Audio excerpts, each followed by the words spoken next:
বাহ, ডক্টর মোহাম্মদ ইউনূস তো চমক দেখাই দিল ভাই, সেই লেভেলের চমক দেখাই দিল ভাই।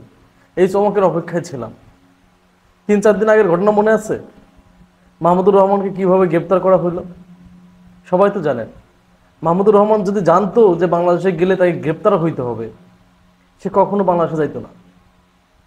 দেখছেন না, তাকে জেলে নেওয়া হয়েছে, জামিনও দেওয়া হয়েছে। এখানে কি বলা হয়েছিল যে আইনের কাজ করছে। যেহেতু মামলা দিছিল, সত্য হোক আর মিথ্যা হোক, রায় হয়েছিল, এই মামলায় গ্রেপ্তার দেখাইছিল। পরবর্তীতে মানুষ যেভাবে প্রতিবাদ করে এটা নিয়ে, তাকে জেলে রাখতে পারে না, জামিন দিতে হয়েছে। কিন্তু আমার কথা হচ্ছে, আপনি যদি আইনের প্রশ্ন ওঠান, তাহলে আইন সবার জন্য প্রযোজ্য, শুধু কয়েকজনের জন্য না। হাসিনা যে কাজগুলা করছে, সেই কাজগুলো যদি এই সরকার করে, তাহলে তো সে হাসিনার প্রশ্নই উঠাবে যে হাসিনাও যা করছে এই সরকারও তাই করতেছে। 111-এর সময় যে মামলাগুলো হয়েছিল আপনারা জানেন না? সামান্য 2 কোটি টাকার একটা মামলা দিয়ে বেগম খালেদা জিয়াকে জেলে রাখছে, এই আইনের দোহাই দিয়ে, যা আইনের গতিতে চলবে। তাকে বিদেশে চিকিৎসার জন্য পাঠাইতে দেয় না আর কি, দিছে না? এটা তো করছে। আমার কথা হচ্ছে, আইন যদি সব ক্ষেত্রে সমান হয়, তাহলে সবার ক্ষেত্রে সমানভাবে প্রয়োগ করা হবে। আপনারা জানেন ডক্টর মোহাম্মদ ইউনূস স্যারের 666 কোটি টাকার কর ফাঁকির মামলা ছিল, মানে করের একটা মামলা ছিল। সেই মামলা রায় হয়ে গিয়েছিল। এই যে শেখ হাসিনার পতনের পরে দেরি করে কেন দেশে ফিরছিল বলেন? দেরি করে কেন দেশে ফিরতেছিল? সবকিছু কনফার্ম হওয়ার পরে সে দেশে ঢুকলো। দেশে ঢুকার পরে সেই মামলা আজকে প্রত্যাহার করছে। 666 কোটি টাকার মামলা প্রত্যাহার করছে আদালত। কি জন্য? আইন যদি আইনের গতিতে চলে, প্রত্যাহার করবে কি জন্য বলেন? যদি এইভাবেই সে করে, তাহলে দেশনায়ক তারেক রহমান সাহেব কি অন্যায় করছে?